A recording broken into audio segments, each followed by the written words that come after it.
Yeah, there it is. My remarks there.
Okay.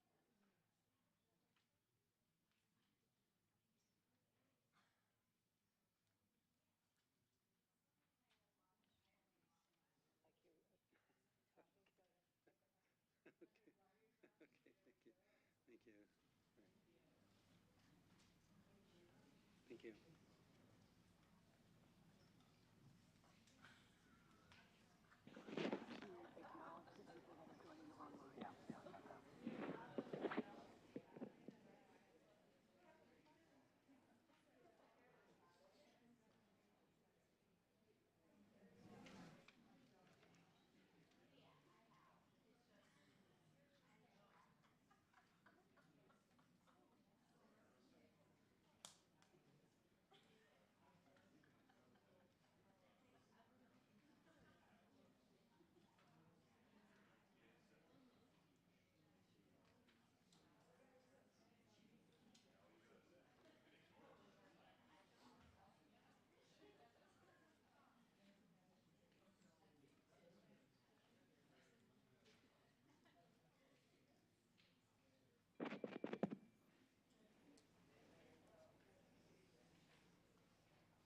Hi.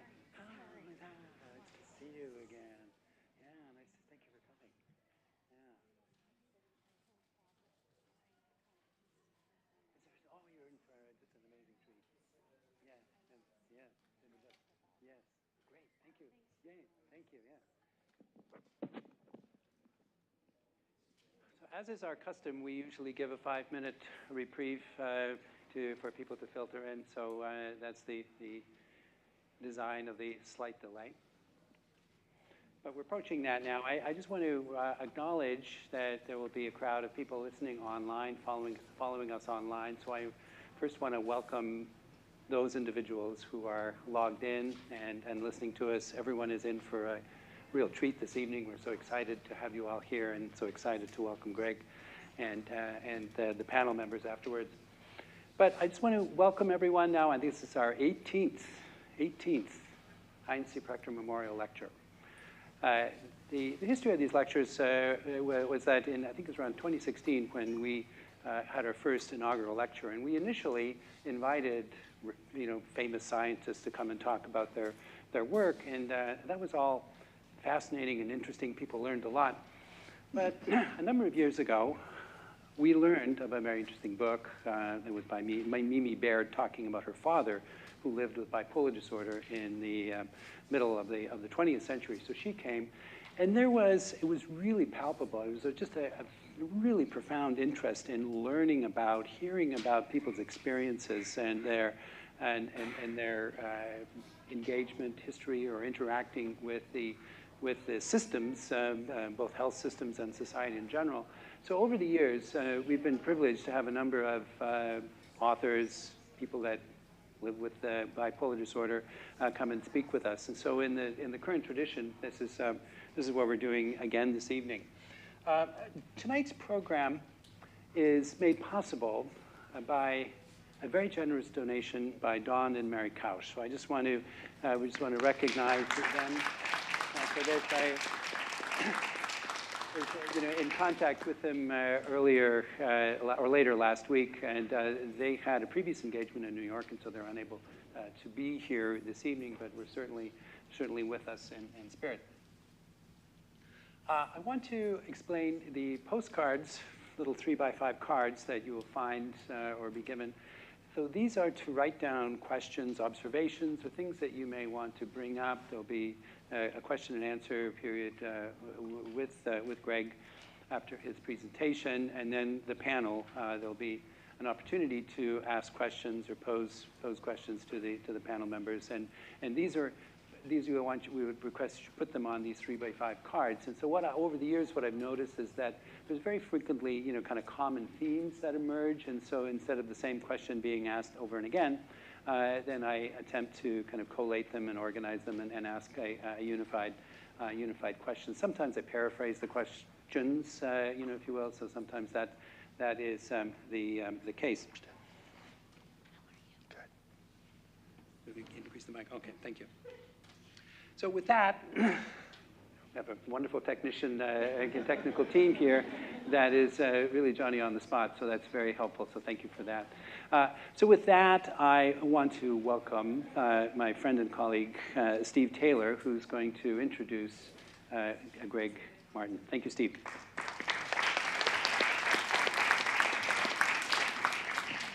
Well, thank you, Melvin. Thank you, everybody, for attending.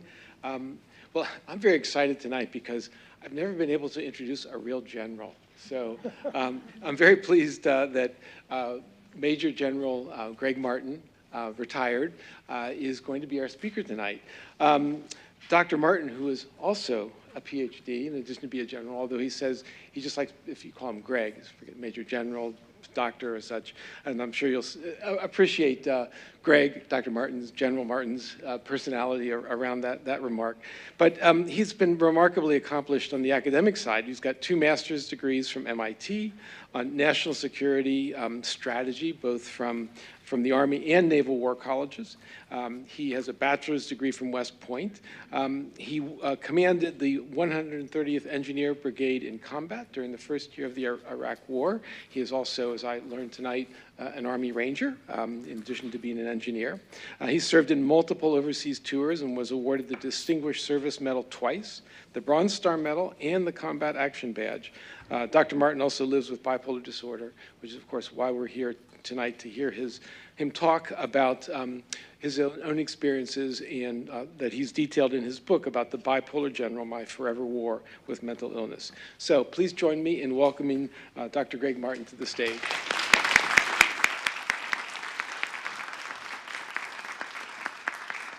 Steve, appreciate it. Yeah.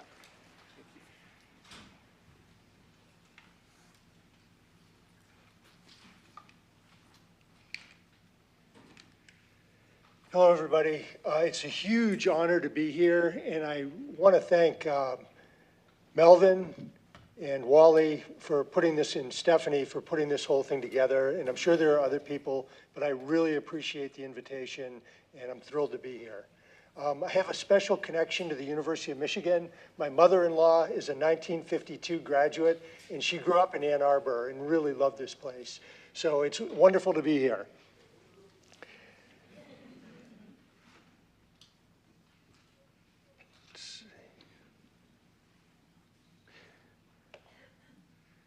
So there's two main things I want you to take away from this talk tonight. Number one is you have to own your diagnosis and your condition. Each of us, whether we're the person with the disease or we're a family member or a friend or a work colleague, it's critical that we own it. Because if we don't own it, it will own us. And it's a choice. It's a choice every one of us has to make.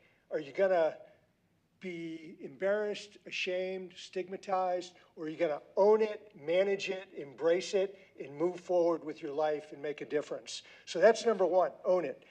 Number two, we all have a huge role to play in stopping stigma, because stigma is the biggest barrier to people getting care for these diseases, all mental illness, but especially bipolar disorder. The stigma is a barrier to people getting help, as well as lack of access to care.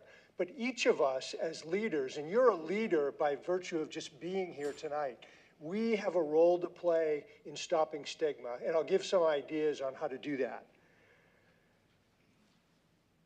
Wacko, dangerous, scary. In the midst of severe bipolar disorder, people close to me called me crazy and exhorted me to just be positive and grateful for all your blessings, and your depression will go away. Snap out of it. You have so much to be thankful for. My wonderful mother was of the World War II depression generation, and they just didn't believe in mental illness. There's no such thing. Snap out of it. It's all in your mind. My mom and many others thought it reflected weakness and a lack of willpower. Just suck it up, pull yourself up by your bootstraps and out of the depression. You don't have anything to be depressed about. Get over it. I had my first diagnosis of mental illness when I was 58 years old as a general officer in the most powerful army in the world. I knew my brain was sick, and with the diagnosis, I now had a target with a face on it that I could do battle with. And that was 10 years ago. I was actually so thankful I finally had a diagnosis that here's a description of what was wrong with me and causing me to get into so much pain and trouble. Right there in the office, I hugged and thanked my doctor and decided right then and there that I would own my diagnosis of bipolar disorder type 1 with psychotic features and not succumb to stigma, embarrassment, or shame. I reasoned that if I didn't own it, it would own me. I'm still battling my bipolar disorder, or BD for short, every day. I'm in a forever war. It will never end. And my oath as an American soldier has strengthened and guided me. I will always place the mission first. I will never accept defeat. I will never quit. Now, to give you perspective and understanding on where I'm coming from with regard to stigma, I will provide a short synopsis of my bipolar journey and lived experience. Now I'm going to show you a very short film that the VA made that I think is worthwhile to give you a little more perspective. This was made a few months ago. I was born unknowingly with what they call a bipolar brain, completely unknown to me or to the Army or to anybody, which gave me tremendous energy, drive, enthusiasm. If people had known what they were seeing, they would have said, there may be something going on with this guy.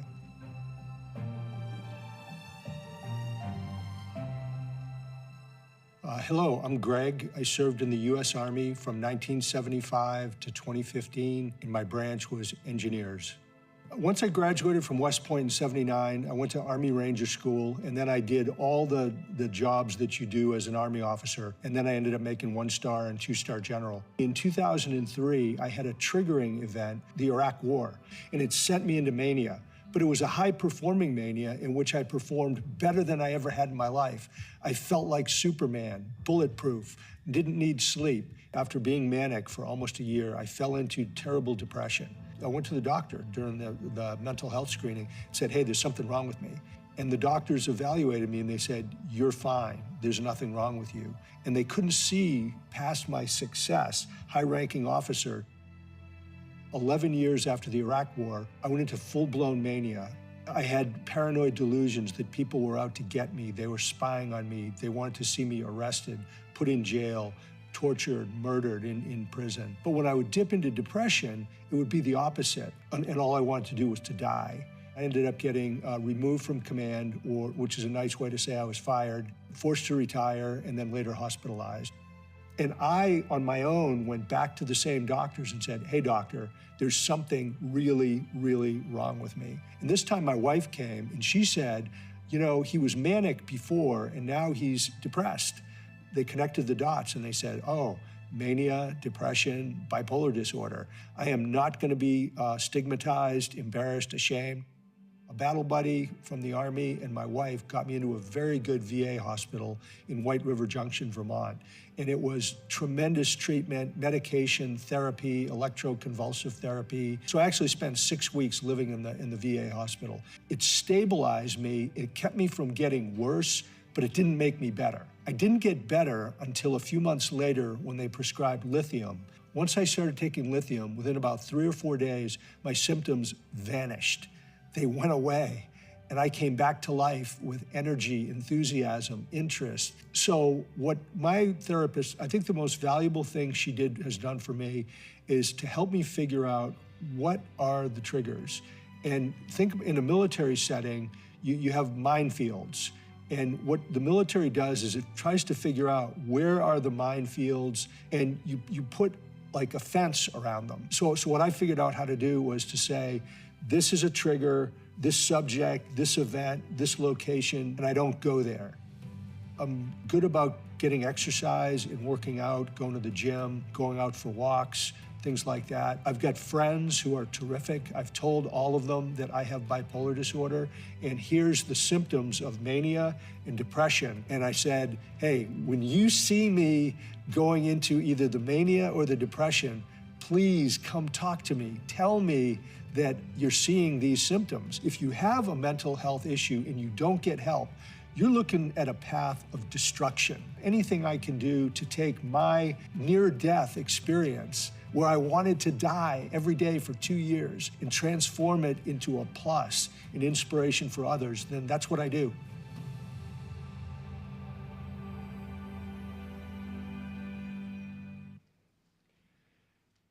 This is a mood chart, and I made this up a couple months ago. I should have made it sooner so it could have gone in the book. But this is when I was pretty young, teenager, and this is a euthymic level, neither depression nor mania going across. But you can see right from the start, I had a hyperthymic personality. So hyperthymia is a near constant state of mild mania. And it gave me an incredible advantage. But you can see that over the years, it started, and this was my first depression in college, it started working its way steadily upward towards real mania. And then over to the far right, this is 2014, 10 years ago, when I went into full-blown mania and then crashed into bipolar hell, which is way down here. And then I came up out of it 8 years ago, and then this is my journey the last 8 years. Little bits of ups and downs, but nothing too serious. And you can see I've put in significant life events, what happened, like here, bipolar onset during the Iraq War, 2002 to 2004, where I shot up into mania, then the depressions. So you can see all the different things that were going on. But hopefully that will bring to life some of the things I'm going to talk about. So the storm, over to the far right, where it's way up near the top. I received a call on a Friday afternoon 10 years ago. And the call said, report to the chairman of the Joint Chiefs of Staff's office in the Pentagon Monday morning at 10 o'clock. And I actually worked for the chairman, who's the #1 ranking military officer in the country. So basically, I was a 2-star general, 35 years of service. I was the president of the National Defense University, which is the country's highest level military school. So anyway, I reported to General Dempsey, the chairman, on Monday at 10 o'clock. And I didn't know I had mania. I didn't know I had bipolar disorder. I just knew I felt fantastic. I had more energy than anybody in the world. I was flying high. And when I went in, I didn't know whether I would be promoted, demoted, or what was going to happen. So I went into the office, and I had worked for General Dempsey 4 different times. So he was a mentor, a friend, a really good guy. We had a great relationship. So I reported to him, went into his office, saluted. He came across the office, and he gave me a big hug. He said, "Gregg, I love you like a brother. You've done an unbelievable job. I give you a grade of A+. But your time at NDU, National Defense University, is over. You have until 5 p.m. today to resign, or I will fire you. And I'm also ordering you to get a psychiatric evaluation this week at Walter Reed. What are your questions?" In retrospect, if you're going to get fired as a 2-star general, it might as well be by the chairman of the Joint Chiefs. One thing I did notice on the way in, I saw the lawyer in the back of the office. And there's never anything good when the lawyer's in the room. So that actually gave me an inkling that, okay, this is probably not going to be a favorable meeting. But do you think I was disappointed that I just got fired by the chairman? No, I wasn't, because I was so high. I was off in space. I was rocketing around the universe. I said, "No question, sir. Thank you. Thank you so much." And I hugged him. I gave General Dempsey a big hug, and he sort of was startled, and he looked at me like, "Whoa, what's wrong with this guy?" And I said, "God put me in this job. God removed me, and now he's got bigger things for me to do." And ironically, I was right, because now, 10 years later, my work as a mental health advocate is by far the most important work, the most rewarding thing I've ever done. And by the way, General Dempsey agrees. He wrote the foreword to my book, and he told me, he said, "Gregg, I mean, this is amazing. You've come back like a phoenix from the ashes. What you're doing is so awesome." And so anyway, he actually agreed with me a decade later. That same month, I underwent 3 psychiatric evaluations, each while in a state of full-blown mania. So off to the far right of that graph, I was way up there. 3 times I was misdiagnosed as fit for duty, meaning in perfect health. As brutally decisive as my boss's act might seem, I believe it was necessary and the right thing to do. He may well have saved my life. I don't believe he was influenced by stigma. He was focused on taking care of me and his university. Leading up to his decision, he had received dozens of anonymous reports from my faculty, administration, and students that detailed my bizarre behavior, which then led him to conduct a comprehensive assessment and investigation. I believe my boss's analysis and decision were thorough, wise, and fair. I needed medical help, and I couldn't get help if I stayed on as university president. There was just too much tension, too much stress, too many crazy things going on, largely because of me, the president, in a state of full-blown mania. One of the things that happens in these diagnoses, I believe, is that my success, 2-star general, Ph.D., successful combat commander, all that stuff, in my age, in my 50s, it masked the fact that I was really sick. And so the doctors would look at me and say, "There can't be anything wrong with this guy. Look how successful he is." And they would give me a clean bill of health without seeing through this appearance of success and realizing that, wow, this guy has a serious brain illness. I now know that growing up, I had a hyperthymic personality. And by the way, hyperthymia is not anywhere in DSM-5. It's not there. It used to be, a long time ago, taught in med schools, and it was part of the psychiatric lexicon, but it hasn't been for many years. I was in a near constant state of mild mania. Unknowingly, living on the bipolar spectrum, it helped me for years with extra energy, drive, enthusiasm, creativity, problem-solving skills. I excelled at everything I did from high school on through senior Army officer. As a student athlete, I was captain of all the teams. I was a class officer, got straight A's. Everything I touched was successful, and a lot of it was because of living above the euthymic line with this hyperthymic condition. It helped make me, boosted and enhanced my performance. As a lieutenant in the Army, I ran 7 sub-3-hour marathons, which is pretty fast, including a 2:36, which is 6 minutes a mile.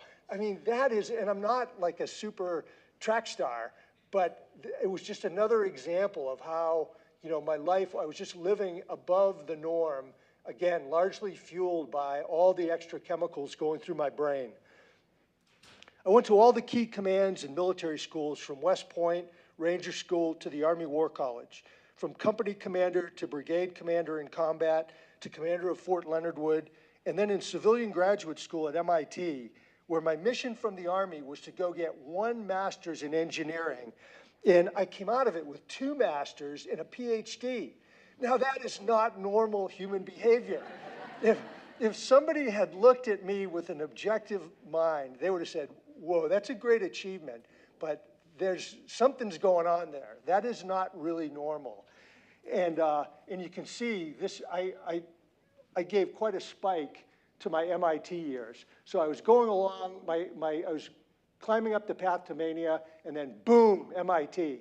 And by the way, the shaking you see, those are lithium tremors. That's the most significant, long-lasting effect of my lithium, is that my hands shake.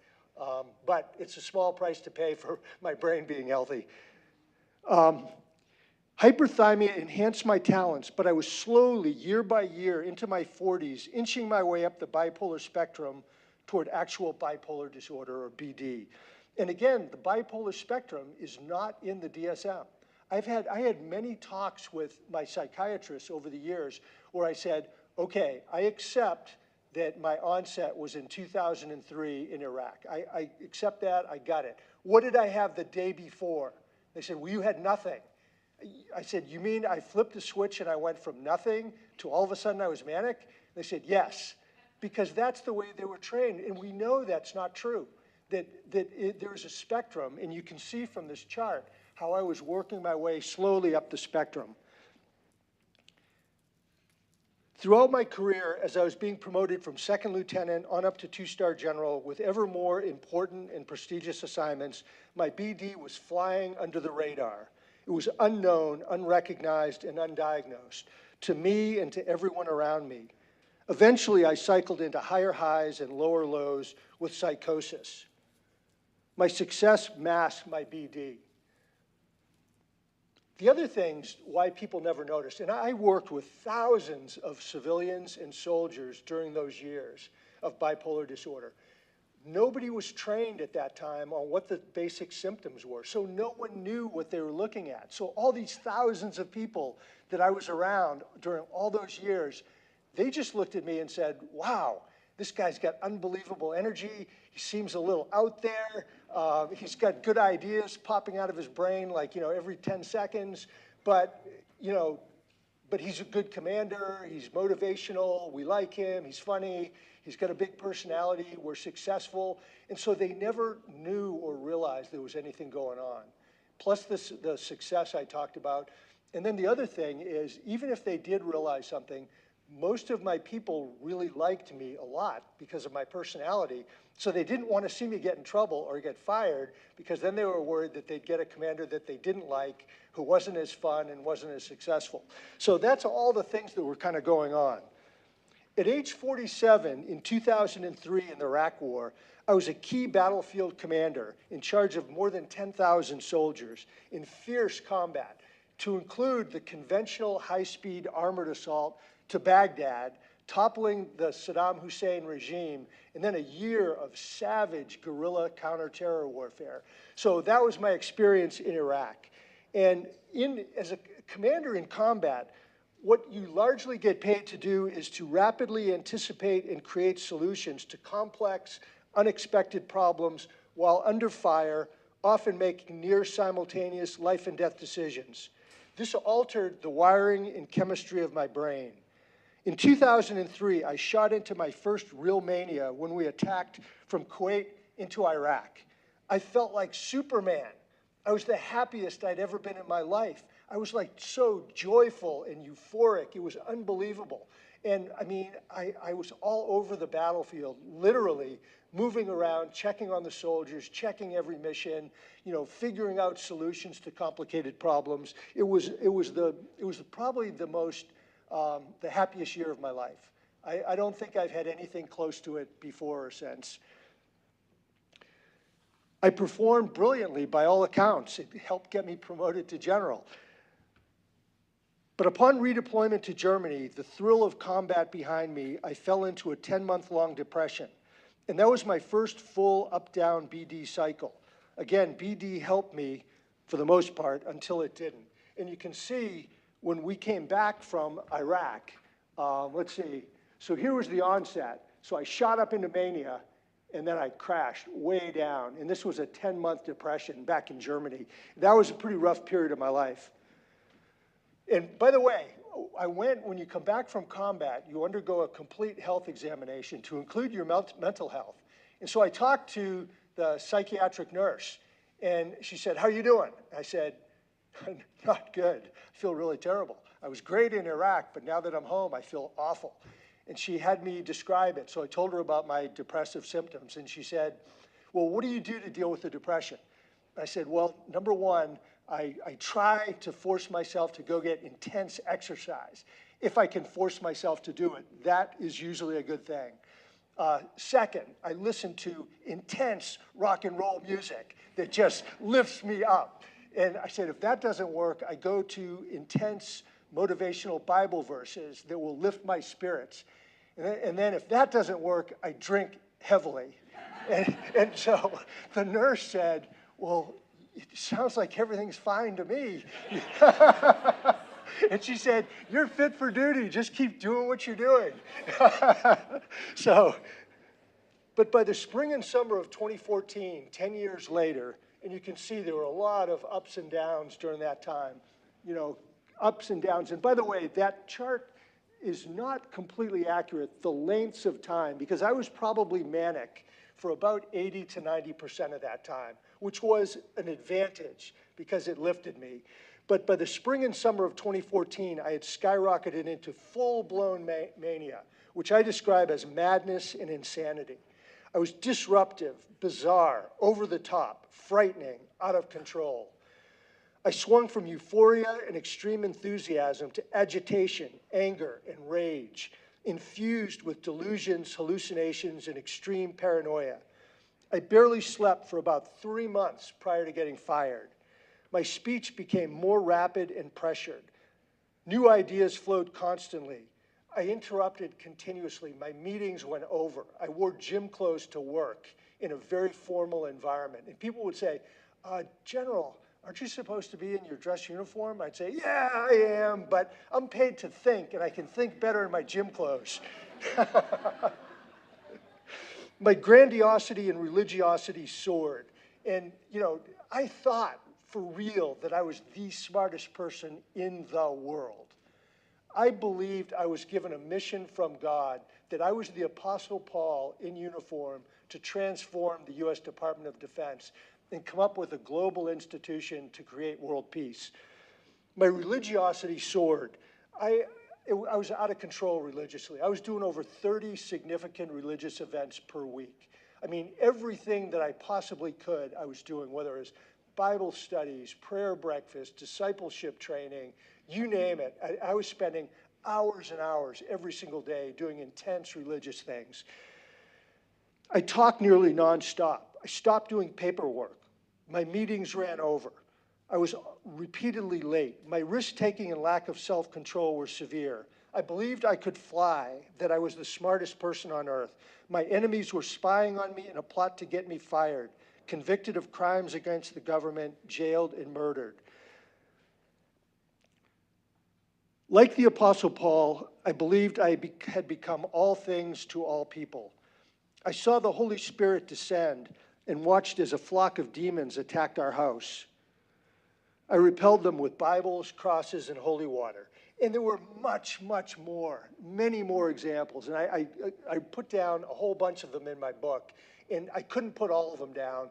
There were just so many. But it was just an incredibly bizarre period of life. And again, I still didn't know I had bipolar disorder, didn't know I had mania, had no idea there was something wrong with me. I had rocketed to the apex of bipolar mania, a blissful heaven of psychotic delusion. People now noticed So the people around me, they now notice something's going on with this guy. They began sending dozens of anonymous reports to my boss, leading to my removal from command. I didn't feel it yet, but in truth, I was the burning shell of the person I had been just months before. My soul had been stripped out by an invisible disease. I still bear the scars. And many of the people I worked with in that situation, they still, a decade later, they don't talk to me, they don't answer emails, they don't answer phone calls, because I tried to interview them all for my book to get their perspective that I could inject. But it was so troubling and so bizarre that they just don't even want to think about it. I asked one of the one-stars who worked for me, we had been friends for decades, had served together, and he answered an email, and we actually had a conversation. He said, hey, sir, it was just so painful, so troubling. I buried it, and I never want it to be resurrected. I love you, but I don't want to talk to you because it makes it come back alive, and I don't ever want to go there. That's how disturbing my manic behavior was to the people around me. What goes up must come down. After I was fired, there was a brief period of serene weightlessness, but in a matter of weeks, I entered free fall. I had begun my descent into bipolar hell, a world of hopeless, crippling depression and terrifying psychosis. In the months after stepping down as president of NDU, my psychotic brain absolutely convinced me that disgruntled employees had set me up for the fall and orchestrated my firing. And the 3 fit-for-duty psychiatric exams were proof of my fitness. I hadn't lost my mind. These doctors told me I'm fit for duty. It was all a setup from the people who wanted to bring me down. So that went in my mind and convinced me that they had undermined me on purpose. And then my psychotic mind and my paranoia just took off and ran wild. My euphoric mania transformed into intense bitterness, anger, and rage. I felt betrayed by my people and the military I had served for 35 years, even though I later realized General Dempsey had done me a big favor that day by removing me from a hostile, high-pressure, no-win situation, saving me from a possible stroke, heart attack, or other worst possible outcomes of my acute mania, such as loss of my marriage. I am so fortunate that my wife stuck with me and is still with me, and we've really rebuilt our marriage and our friendship, and we're having a great life together. Because if she had, bailed, I probably wouldn't be here. I mean, I think, and I could easily have lost my marriage, could have lost my retirement benefits, lots of finances. I could have been incarcerated. I came so close multiple times to getting arrested by the Washington, D.C. police. And, once you're in jail, once you're in that system, anything can happen. And a lot of people don't come out of jail alive. And then, of course, suicide was right there. And I was suicidal with passive ideations for a couple of years.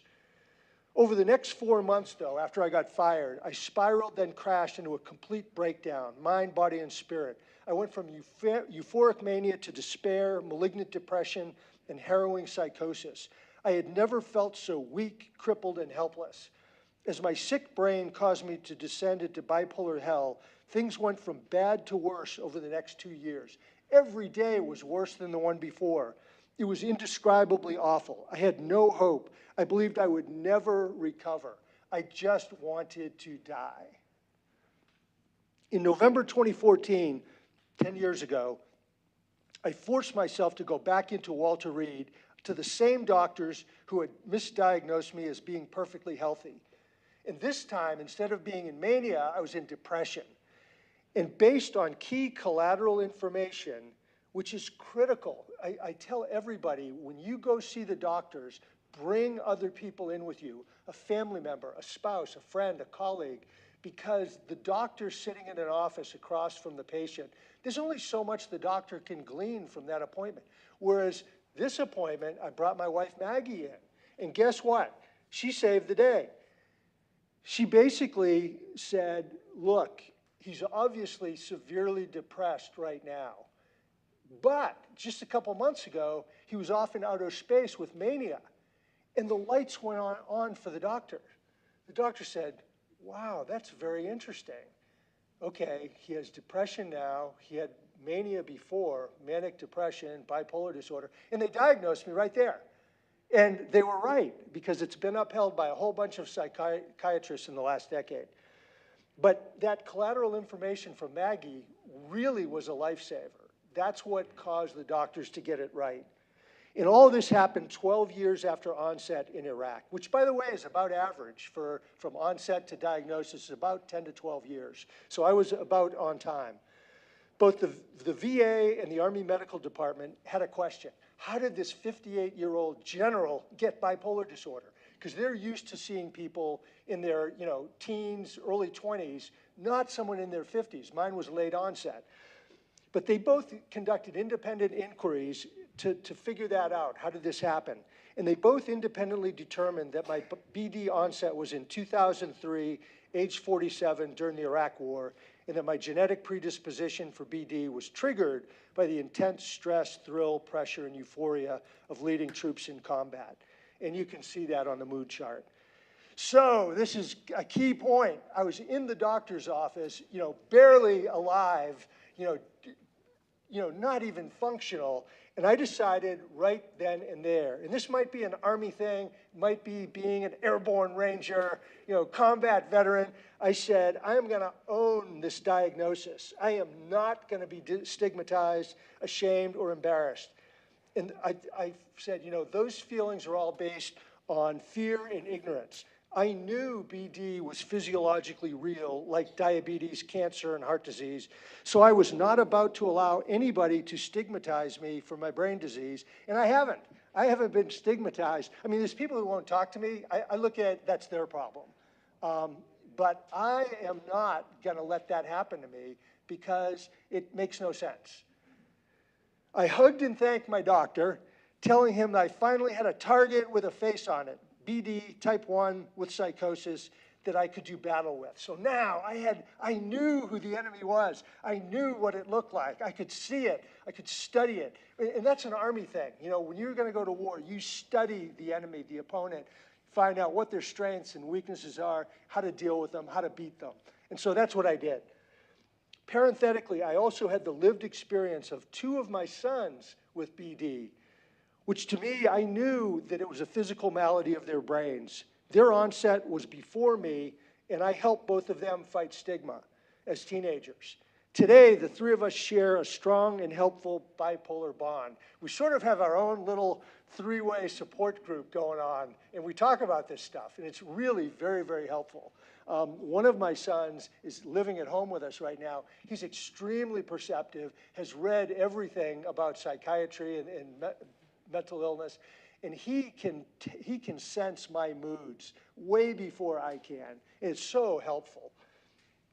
From 2014 to 16, I lived in bipolar hell. For 2 years, I was sunk in hopeless depression, barely functioning, and I kept getting worse. I had terrifying psychosis, delusions of being spied on, arrested, beaten, stabbed, murdered in prison, face down, gurgling in a pool of my own blood. I had continuous ideations of my own death. I had a strong desire to die. I could feel a powerful invisible force throwing me under a speeding 18-wheeler and steer me into oncoming trucks. Every morning, a giant boa constrictor slithering out of the woods, eyes blazing and tongue flickering, crushed the life out of me, leaving me incapacitated. These morbid thoughts of death and dying are called passive suicidal ideations, which I had never heard of before. But in my mind and spirit, they were anything but passive. They were real. I could feel and smell my own death. And just a word on passive ideations. When you go in and you see a psychiatrist, they always ask you, are you suicidal? So I said, no. Do you want to hurt yourself? No. Do you want to hurt somebody else? No. And this one doctor at the VA in White River Junction, he asked a question that nobody else had asked me before or since. He said, do you have morbid thoughts of death or dying? First time anybody asked that. And I said, yes, I have them all the time. And he said, explain them to me, describe them. So I did, in more detail than what I just told you. And he basically said, okay, those are passive suicidal ideations, meaning you want to die. You maybe don't want to kill yourself, but you want somebody or something else to kill you. And the danger of them is that they can morph into an active ideation. You develop a plan, and then you take your own life. And so he said, you really need to stay with us for a while. So I was admitted to the locked inpatient psych ward, which was a great experience. You know, it was really good. Well, we had 12 veterans with, you know, all levels of mental illness. And basically, we named ourselves the Broken Brain Club. And we actually had a pretty good time in there together. I'm not going to say I was like Jack Nicholson in One Flew Over the Cuckoo's Nest, but we probably had more fun than we should have. But so during this period of bipolar hell, when I wasn't staring off into space and ruminating about every mistake I made in my life, I think I went over every single mistake at least a dozen times during that period. I just would ruminate and think about them. I would throw myself onto the hardwood floors, yelling, banging my head, punching myself in the face and head, angry at God. And so those really, I've since learned, were evidence of self-harm. You know, the punching and banging my head. Thankfully, my wonderful wife, Maggie, and a devoted friend and battle buddy from the Army got me into a great VA hospital in White River Junction, Vermont, for excellent inpatient care. A multidisciplinary team of medical professionals treated me, lifting my spirits and stabilizing my brain. I spent 2 weeks in the locked psychiatric ward, then 4 more weeks living in the hospital dorm while I underwent more intensive treatment, including 14 rounds of electroconvulsive therapy, or ECT. Following my 6 weeks of living in the hospital, I went back 2 days a week for 6 more months until we moved to Florida. In addition to focused psychiatric sessions, my wife and I did marriage counseling because she wasn't happy with our marriage. She's like, you know, this is terrible. Let's do marriage counseling. And so after going through all this, and I really enjoyed the marriage counseling, it was actually quite interesting. And at the end of it, the conclusion was, Gregg needs to get his bipolar under control, and then your marriage will get back on track. So, I mean, big surprise. But when I was living all that time at the VA, I went to every relevant program I could find, including Alcoholics Anonymous. I was a regular at the meeting, even though I wasn't an alcoholic. But it was eye-opening and inspirational.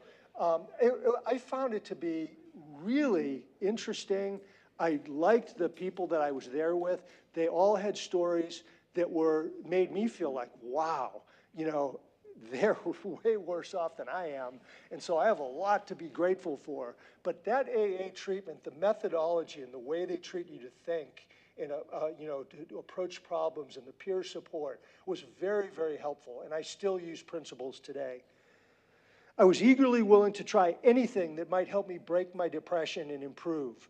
The amazing VA chaplain helped me through with her compassionate spiritual care. All this treatment stabilized me and kept me from getting worse, but it was still 6 more months of bipolar hell until lithium, a natural salt harvested from the earth, Li3 on the chemical periodic table, that saved me. In August 2016, I was prescribed lithium and thus began my journey of recovery. I call it a journey because I'm in a forever war. There's no cure and no end to my condition. I must own and manage my BD every day for life, including off on the far right side of the graph, because I'm still dealing with it. I mean, I have, you know, blips of mania, blips of depression, but now I've got enough self-awareness and knowledge on how to manage it. But it's never going to go away, and I have to take care of it so I don't go into a full relapse. I started lithium in August 2016, and within days, my depressive symptoms vanished. I felt good and happy for the first time in years. I could exercise effortlessly. I started hiking mountains in New Hampshire. I started swimming in the lake. I started riding my bike, doing yoga. It was lifting weights. And I had lost about 25 pounds of muscle mass during that 2 years of bipolar hell. 25 pounds. I went from where I could do over 100 push-ups with no problem to 0 push-ups. I had frozen shoulders. I couldn't hardly do anything. I could do 20 pull-ups. I went to 0 pull-ups. That's the effect that the depression took on my body. My energy, interest, and outgoing personality returned. I could start rebuilding my shattered life. So medication is critical. My wife and I moved to Florida for the sunshine, warmth, and brightness, and I began feeling like my old pre-bipolar self. Place matters. And I love Michigan. Walking, driving around with Melvin this morning, this beautiful, crisp autumn day with the leaves changing, and all the students out made me feel like, man, I could live in Ann Arbor. This would be awesome. But it took a team to lift me up, including my wife, family, friends, medical professionals, religious leaders, and grace from God. They gave me the hope and knowledge that I could and would recover. People and hope are key. BD and any other mental illness can strike anyone, young and old, rich and poor, educated and illiterate, privates and generals, male and female, CEOs and janitors, doctors and scientists, entrepreneurs and actors, all races. If left untreated, BD often ruins marriages, families, careers, finances, and frequently leads to homelessness, addiction, prison, violence, and suicide. I mean, it is a path of absolute destruction, and I was going down that path. And I am sure I would be dead today if I hadn't gotten the right treatment. But with the right treatment, and my hat's off to the medical community. I mean, medical professionals and the different treatments and the cures and all that are so profound that with treatment, anybody can live a happy, healthy, purposeful life. And really, that's where I'm at today. Today, my life is happy, healthy, purposeful. I'm thriving. My hyperthymic personality is back, though less intense, thank goodness. And my bottom line is that there is hope. Recovery is possible. I'm proof. It's key that the afflicted decide, again, to own their condition, to embrace it and manage it for life, not to deny or hide from it. And if we don't embrace it, it will own us. My life's mission today is to share my bipolar story and to help stop the stigma, promote recovery, and save lives. It's a cause much bigger than myself, and it serves others. And I absolutely love it. I mean, I am so happy and joyful telling my bipolar story, and the feedback is so positive. The hundreds and hundreds of people who say that it has benefited them. It just, it really makes me feel good. My strategy for recovery is multidimensional. First, medications are key for balancing my brain chemistry. I will take them every day for life. These pills are my friends. I like the pills. I talk nicely to them. But I need them. Second, therapy is very, very important. And part of the therapy is, again, my sons, especially the ones with bipolar disorder, and my wife. She can sense the changes in mood, changes in behavior. And, she's really a good battle buddy, which is a military term, or a peer support specialist. That's really what she does for me. But I keep her close, wired in, and engaged.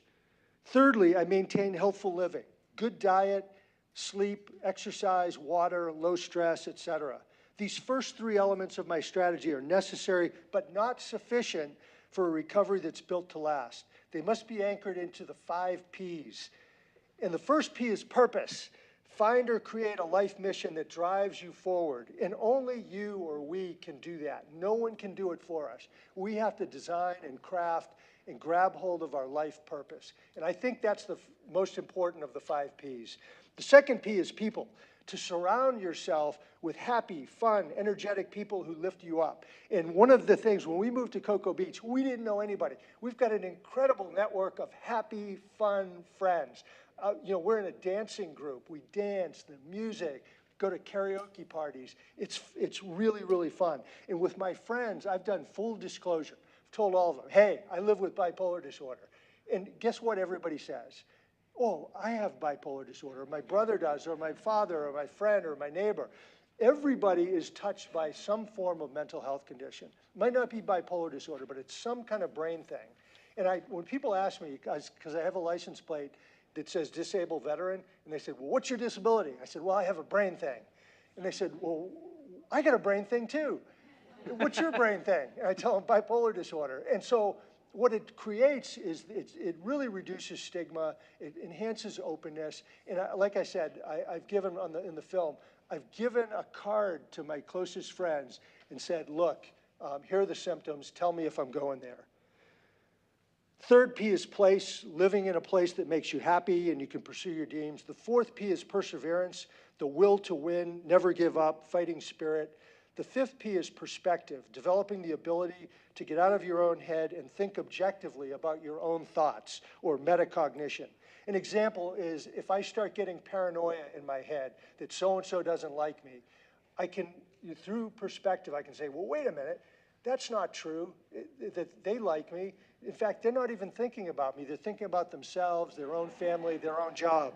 So, I mean, it really helps. So the bottom line of my BD journey, it helped me until it went too high, then it nearly destroyed me. I absolutely had to get proper diagnosis. That was step one on my journey of recovery. And second, I had to decide that I would own the condition. Now let's talk about stigma, and there's just a few minutes left. But this is really important. I've got an entire talk in a paper that is on the, it's on a blog site, but I can send it to anybody that's interested. But I don't have time to talk about it right now because I only have less than 5 minutes. But, so I'm gonna give you a micro version of stigma because stigma is so, so important. I'm issuing a call to action to each of us. Let's stop stigma together. Let's work as a team, individually and as a team, and stop it. People around the world are depending on us. We must lead this social movement. BD and mental illness is physiologically real, like other diseases, but it's in the brain. It's not the afflicted person's fault. Stigma is a cruel mark of prejudice, bigotry, based on fear and ignorance that creates a two-front war for the afflicted. The disease itself, and then the stigma, which is a social disease that infects our society. A good model to overcome the stigma of BD and mental illness is breast cancer. If you go back 50 years ago, breast cancer was stigmatized, it was shameful, embarrassing. People kept it in the closet, they didn't talk about it. Until First Lady Betty Ford in the 1970s. Betty Ford came down with breast cancer, and she said, I am not going to be stigmatized. So she stood up, told her story, put the facts out there, and of course, being the First Lady, she was able to generate, a public awareness campaign. I mean, she had a position of power to do that. But she, one person, stood up and really changed society. Because now, if you look 50 years later, from the 1970s to today, next month is Breast Cancer Awareness Month. Even if you're not a football fan, turn on the TV and watch the NFL games. All those big, strong, tough football players, they're wearing pink shoes, pink socks, pink ribbons. They're all dressed in pink. And and women now, today, are seen as heroic warriors battling a deadly disease. And that's the right attitude. But that's how it should be for BD and mental illness, too. And so we have an example. We need a whole bunch of Betty Fords to stand up and fight stigma with mental illness and BD. We need to normalize the conversation like she did, that it's okay to not be okay. Mental illness, including BD, touches everyone. And I got this stats from NAMI. 20% are afflicted, the other 80% are affected as family, friends, and colleagues. No one is immune. We need leaders, and each one of you in this room is a leader in mental health. Otherwise, you wouldn't be here. Just by being here, you have said, I am a leader in this field. So, you and me, all of us together, we need to stop stigma together. That's why I've made my life's mission to share my story. So, the big question, will you join me and Melvin and Wally and Stephanie and all the other leaders and heroic warriors in this room?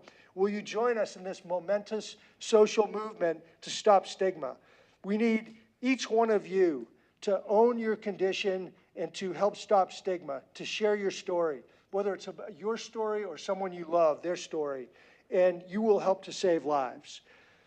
With that, thank you very much. I look forward to your questions and comments.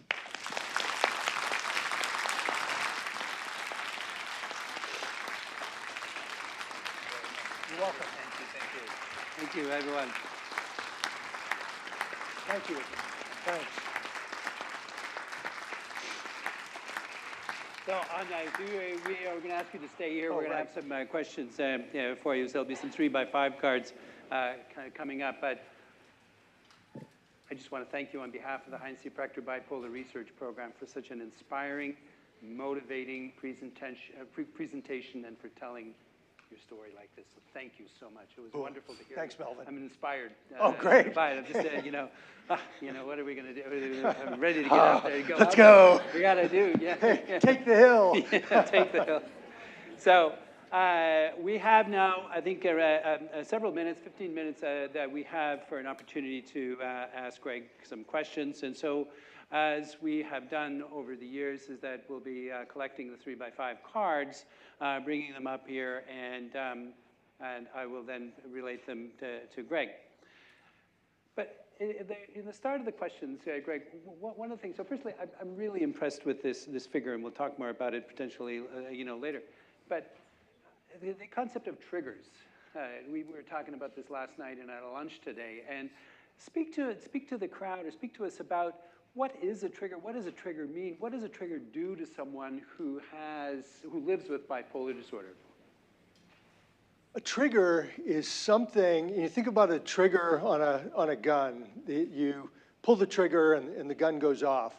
So triggers they can be people, it could be topics, environments, circumstances that activate in me or someone else with some kind of mental condition, or even people that don't have them, that for me, it starts with irritation, and then it turns to agitation, and then anger, and then maybe rage, and then behaviors that can be very, very destructive.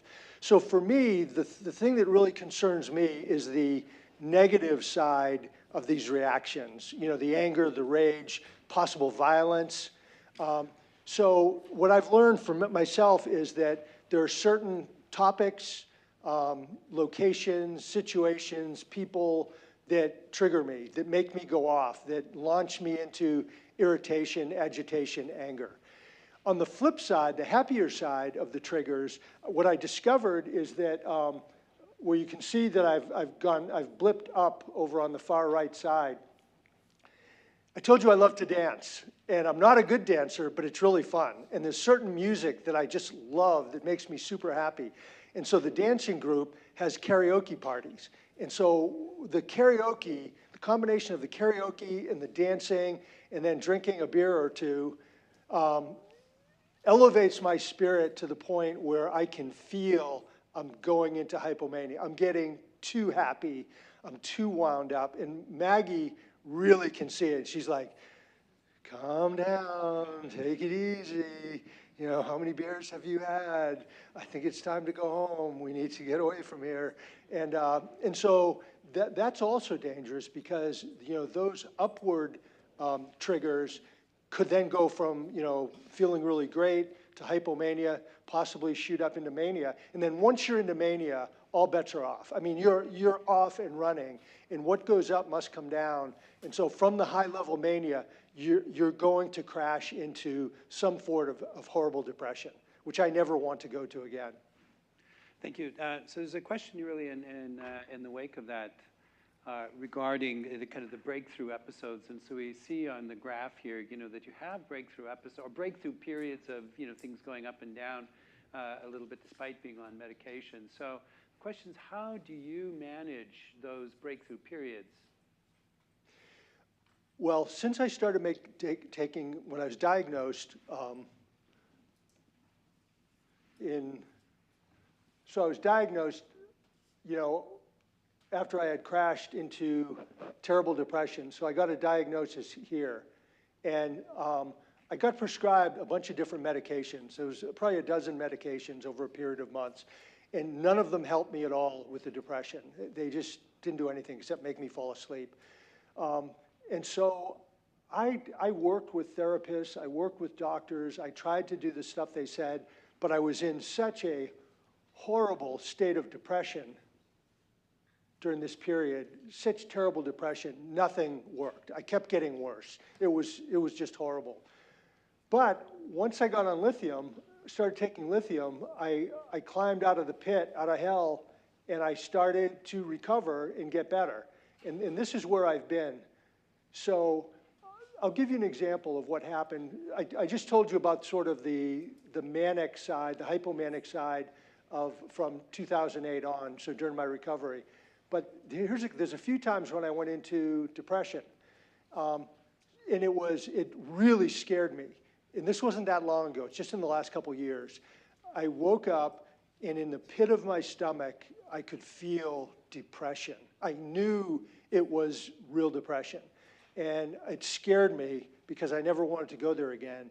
Now, it wasn't as bad as this depression. It wasn't as deep and as crippling.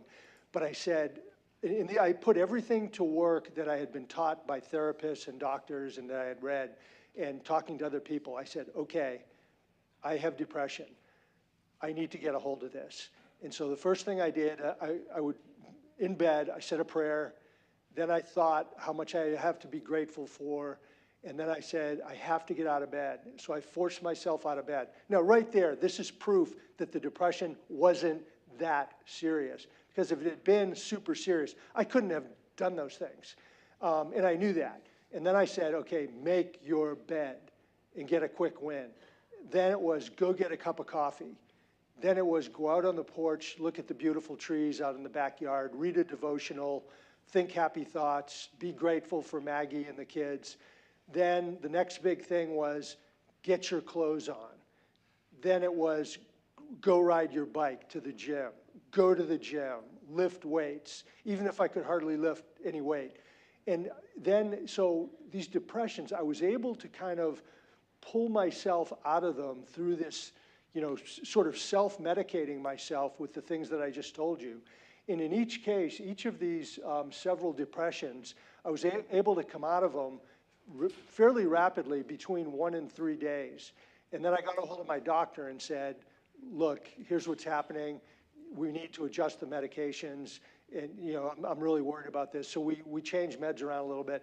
And I haven't had any problems for at least 6 months. Right.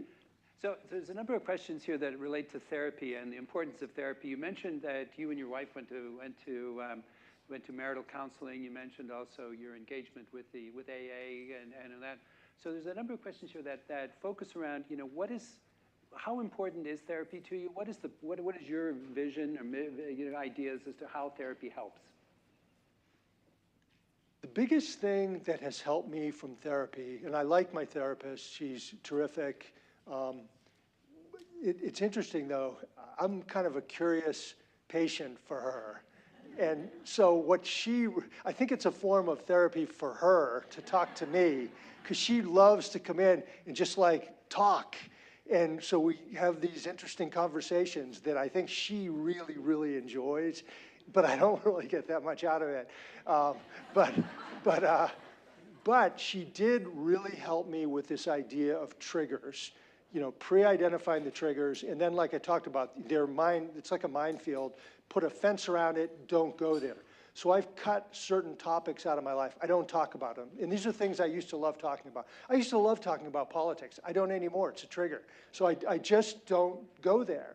And if people want to talk about it, I just steer away from it or walk away or whatever, because there's no value added. It doesn't matter what I think anyway. It doesn't matter what they think anyway. So why even talk about it if it's going to be a trigger and make me mad? So that's an example of how she helped me. And there's other things like that. And so I think the biggest value added was the triggers, the avoiding them, to avoid agitation and anger. That's her biggest contribution to me. Thank you. So there's one interesting question here that we've talked about briefly, today was it's both the opinion or the ideas in the military about bipolar disorder and how the stance in the military has changed towards mental illness and particularly towards bipolar disorder. So when I came in the Army in the 1970s, there was no talk of mental health at all, period. It wasn't discussed. And occasionally a soldier would come down with some severe mental illness and have a breakdown, and they would literally just be gone, never to be seen or heard from again. They would be evacuated from a tactical unit to some big regional hospital where they did get psychiatric help. That was in the 70s. By the time we hit the post-9/11 wars, the Army and other services were still discharging people medically for depression, PTSD, virtually any kind of mental health condition, they were discharged. What happened was once the war started, and I think this was particularly true in the Army, where you had a relatively small Army that was going back again and again and again, the same people to Iraq, Afghanistan, doing multiple tours and rotations, and they were still separating people for those mental conditions. And then the Army, it dawned on them, we can't afford to lose these people. We're too small. We need to figure out who can continue to perform and manage their condition. And so they started accommodating people. First it was for PTSD. What the Army discovered was that there are lots of people with PTSD that can perform just fine if they're on the right medication, under the right medical supervision. Same with depression, same with traumatic brain injuries, same with moral injuries, survivor's guilt, et cetera. When it came to bipolar disorder and schizophrenia and I think multiple personality disorder, they took a much tougher line because they thought, the military thought, these conditions are really incompatible with military service. But even in recent years, I've heard that many people with bipolar type 2 are being retained on active duty. So they're not just being separated. People with bipolar disorder type 1 and schizophrenia, they pretty much get a medical review board and are separated.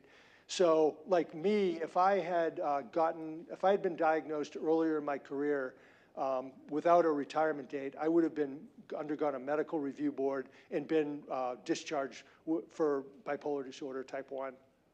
Thank you. Now, the one question that I'm sure that you've grappled with and been asked about in the past year is how do you counsel, or how do we counsel people that really do not feel that they have bipolar disorder, really do not feel that they need medication, and really do not see the importance of getting help, and that yet their behavior is problematic at one level, but they may be functioning at a relatively high level, similar to what your experiences were. So how do we counsel, or what's your approach to talking to such individuals? So the first thing the military did was started training and educated people on what are the basic symptoms of bipolar disorder, what do they look like, so that they could spot them if someone potentially had them. Second, they developed a buddy system, or really it's peer support specialist system, where every single soldier, airman, Marine, Coast Guardsman, sailor, has a person that they're, a peer that they're responsible for to keep an eye on, develop a trusting relationship with, and talk to and identify potential, troubling signs of behavior changes.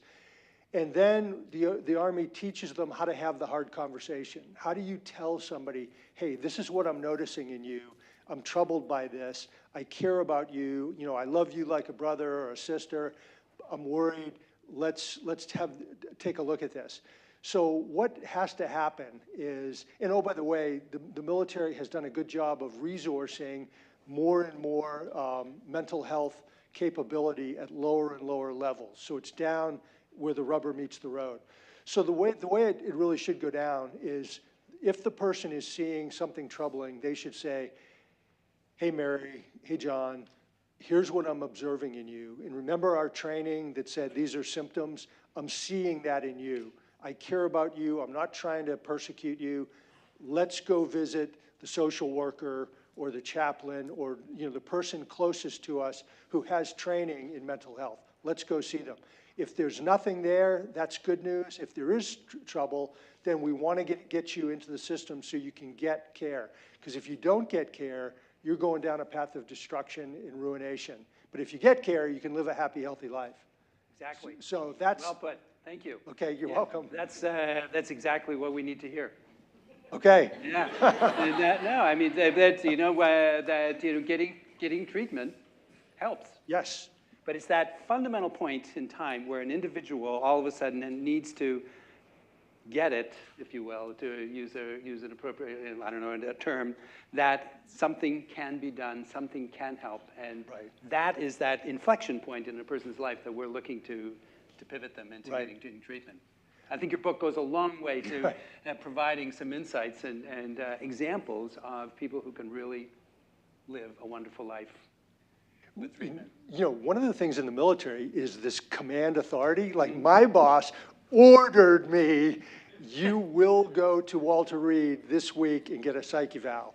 I mean, there's some goodness in that. So, you know, you can order people to go get a psychiatric evaluation, which is an advantage in the military.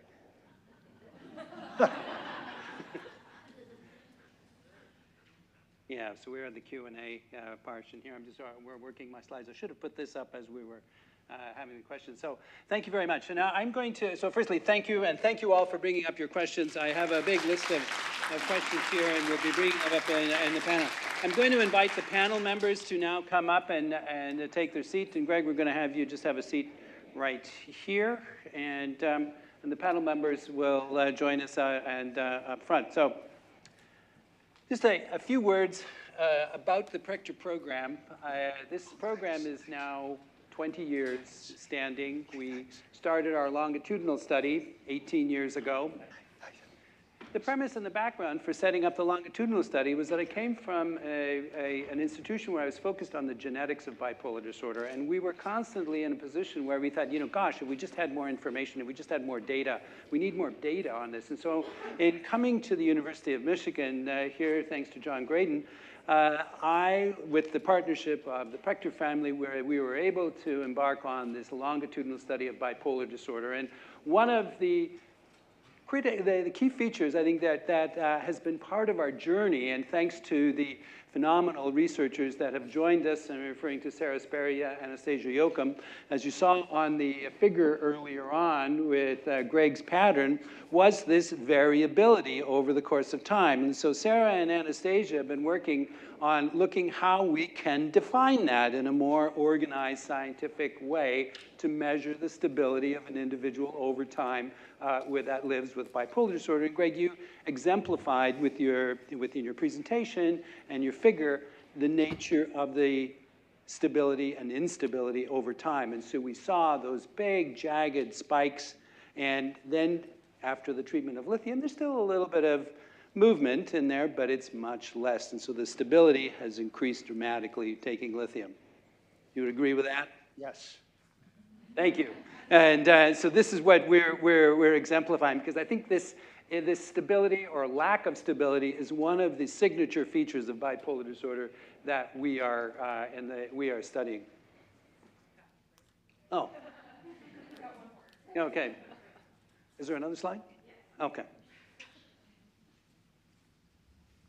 Yes, the panelist slide.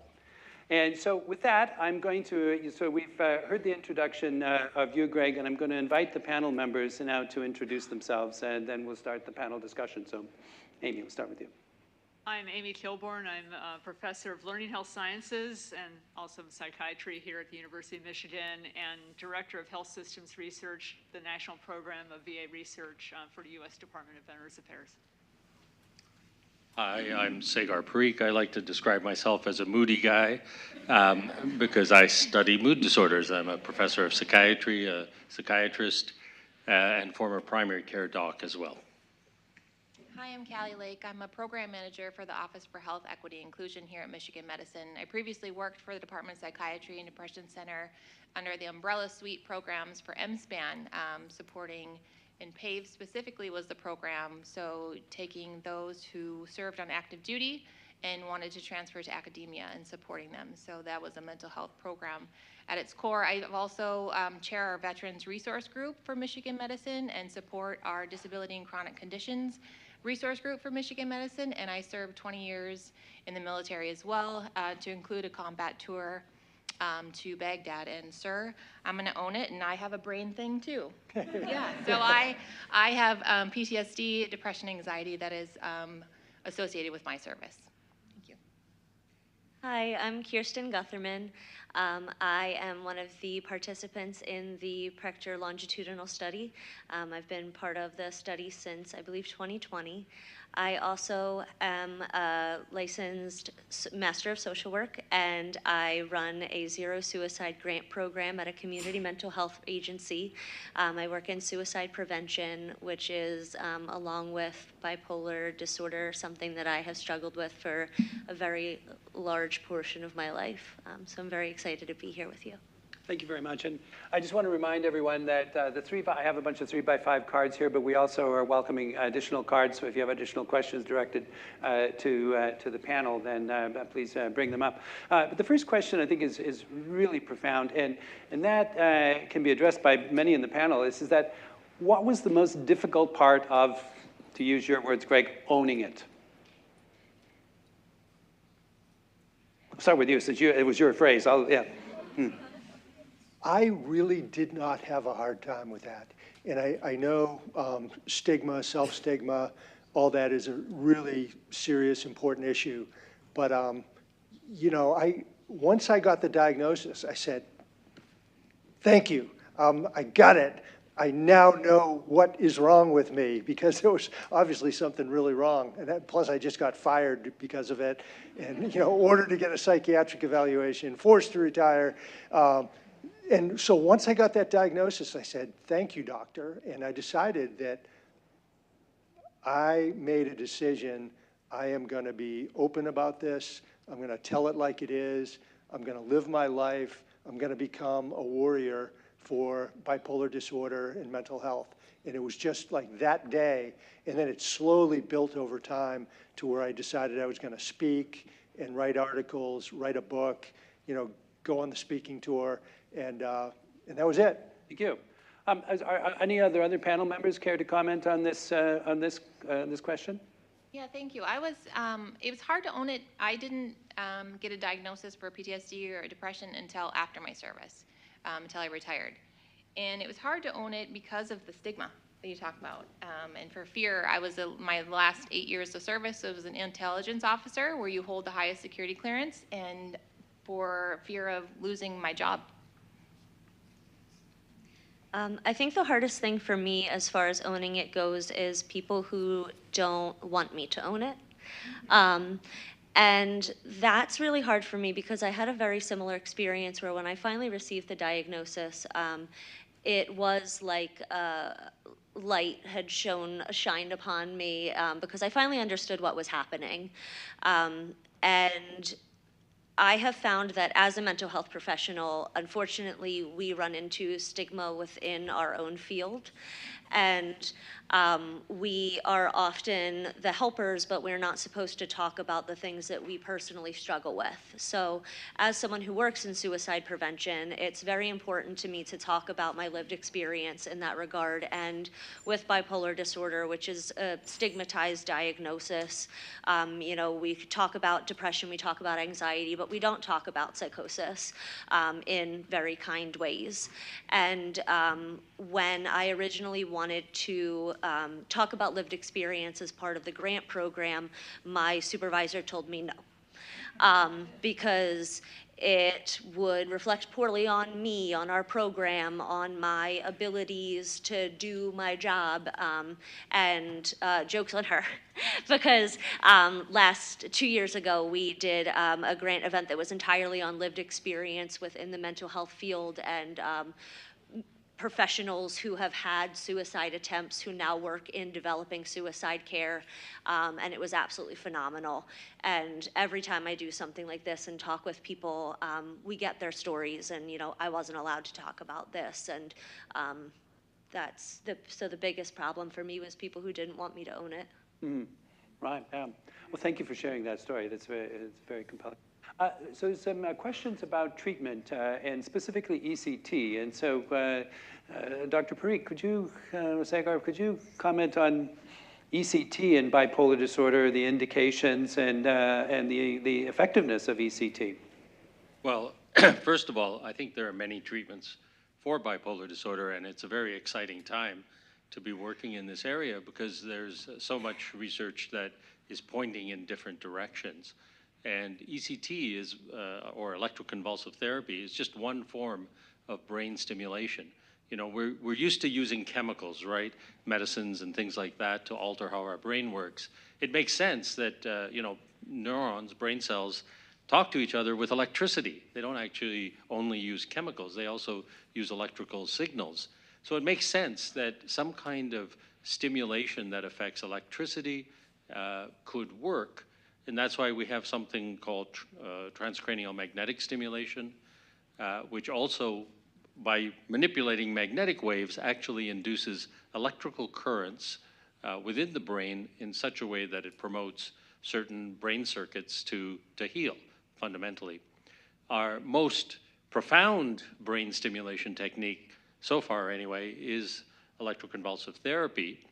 And it is, even though it's now about 70 years old, maybe a little bit older, it's still the single strongest thing, not just in psychiatry, but it's one of the strongest treatments in all of medicine. You know, 80 to 90% of people with severe mood disorders who have ECT will be helped by that treatment and helped profoundly.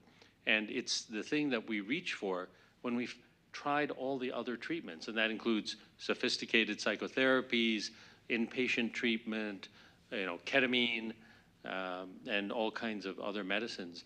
So it's unfortunate. I love Jack Nicholson, and I remember feeling, you know, as a young guy, so outraged, and you know, in that movie, One Flew Over the Cuckoo's Nest, and also horrified by the depiction of ECT. And that's the way it was administered 50 years ago, without anesthesia and without a muscle relaxant. So it's very different now.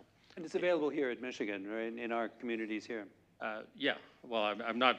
Oh, I'm sorry. Sorry. Yeah, so it's a good treatment. You've had the personal experience of experiencing it, but you know, my practice and my research is really focused on the most severe mood disorders, both regular depression and bipolar depression. So ECT is a really trusted tool in that toolbox. But you know, we arrive at it through discussion. It's not like, you know, I'm rushing to recommend it.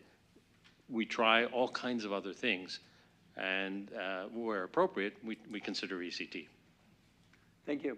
There was a follow-up question with regards to therapies available. And so I know, Amy, that you've been instrumental in developing you know, community-based therapies and that. So I'd like to ask you to speak to the options there. Sure, absolutely. And this is one of the ways researchers can really own the illness as well, and own bipolar disorder, is to get out there and make sure these treatments, effective treatments, are implemented and across different settings, and especially lower resourced areas. So a couple of examples that we've widely been involved with have been the use of not only psychotherapy, but a program called Life Goals Collaborative Care, which has been shown in numerous trials to improve physical and mental health outcomes for people with bipolar disorder, and also has a little to no net healthcare cost. And so if you're a small practice in Upper Peninsula, Michigan, or UP, you can basically afford to be able to deliver this. And what's the beautiful thing about Life Goals is it's almost like a field guide to the frontline provider, that in terms of wherever the person is, that consumer is, that patient is, that they can meet them where they are, understand and provide that guided therapy around destigmatizing mental illness, around understanding the triggers and the symptoms, and also align healthy behaviors to cope with those triggers and symptoms of bipolar disorder. And we've been able to promulgate it and spread it throughout Michigan using techniques such as facilitation and other change strategies, quality improvement strategies. And what I'm really proud about in our role in VA is, and thank you, by the way, for your comments about VA care. It really means a lot to me as someone who works at the VA, is that the VA is one of the national leaders of rolling out telemedicine or virtual care of the Life Goals and other mental health programs in VA nationally. So if you live in rural Montana or in Hawaii or even in inner city Los Angeles, you can access these services. That's terrific. There's some questions about that relate to lifestyle issues, and specifically around diet. And there has been a lot written about and spoken about regarding the ketogenic diet, or the so-called the keto diet. And I'm just interested, if anyone on the panel would like to take the first stab at talking about diet in general, not necessarily just the ketogenic diet. I think, Kirsten, you mentioned that, all kinds of, diet and things were important to you and that. And so, but just ask the panel generally to address kind of diet things for us this evening. I think it's important to remember that all illnesses are really a function of multiple things, right? They may have one primary cause, but there are other factors which influence that. So we know that diet can influence so many other things, and so why shouldn't it affect brain health? It makes sense, and we've all heard of the Mediterranean diet. There are diets that have been broadly found to be useful in mood disorders more broadly, particularly around depression. There isn't an anti-manic diet per se. What is very exciting right now is the possibility that there may be some dietary strategies, one of which is called the particular form of keto diet that is being investigated in bipolar disorder. There are a lot of small pilot studies that are exciting and promising, but like everything in medicine, you have to look hard, you have to try the pilot studies, and you have to then replicate that. And ultimately, what I think it'll prove is that a certain subgroup, maybe 25% of patients, will get great benefit from a particular diet, and others will get some benefit. And it's just like medicines, right? So some medicines, they work terrifically for some people, they work okay for most people, and they don't work at all for some people. And I think it's going to be the same story with diet. Yeah, and there's a personal story in our recent newsletter about an individual who was successful, found success in the keto diet, and that. So there are examples out there, and the studies are emerging, I think, to look at this further. And so the other questions that have come up. Gregg, do you have any comments on diet? What's your diet, or how do you? It's a modified keto. It's a modified keto. What does that mean? So Maggie's a great cook, and we have mostly keto, but then it's interspersed where we break all the rules. Have a dessert. have dessert. That's right. Yeah. So we eat things that she really likes, and I go along. Yeah. I'm good with it. Yeah. So there's a number of questions and cards have come up with regards to other alternative treatments. And so there's been a discussion in the news about the psychedelics, the psilocybin, and that. And so I want to kind of bring that forward for discussion. And I don't know if anyone wants to take a stab at that category or that domain.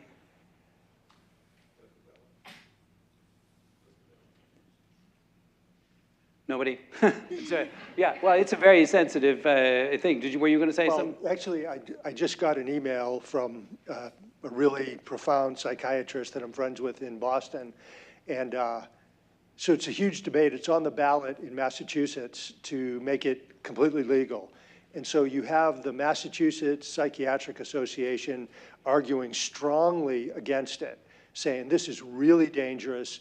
There's no proof that it's going to work. It hasn't been studied sufficiently, can cause all kinds of problems and exacerbate medical problems and cause to overcrowding in the emergency rooms and on and on. And so they're saying this should not be passed. And then you've got a group of military veterans who are saying, my life has been shattered by PTSD and all these other, really bad mental health conditions. And, these psychedelics have helped me. Now, what the psychiatrist says is, no, they're not really helping you. They're making you feel better to just a symptom. You make you feel better, but it's not solving the problem at all. But the veterans are saying, yeah, but it's hope. It gives me hope. I want this. So you've got sort of this debate going on. And they were actually on National Public Radio in Boston. They had a big debate between the psychiatrist and this Navy veteran who was arguing for it. And it looks like public opinion is going to be swayed by the veterans groups, which may be for the detriment of society. Thank you. That's very, very, very interesting. Now, a question here potentially for Kali and Kirsten, and for you, Greg. The question is, have you felt any difference in the stigma that, for example, in depression versus the manic side of things? Kirsten, you're nodding your head there. Is there a difference the way people see things? Yes.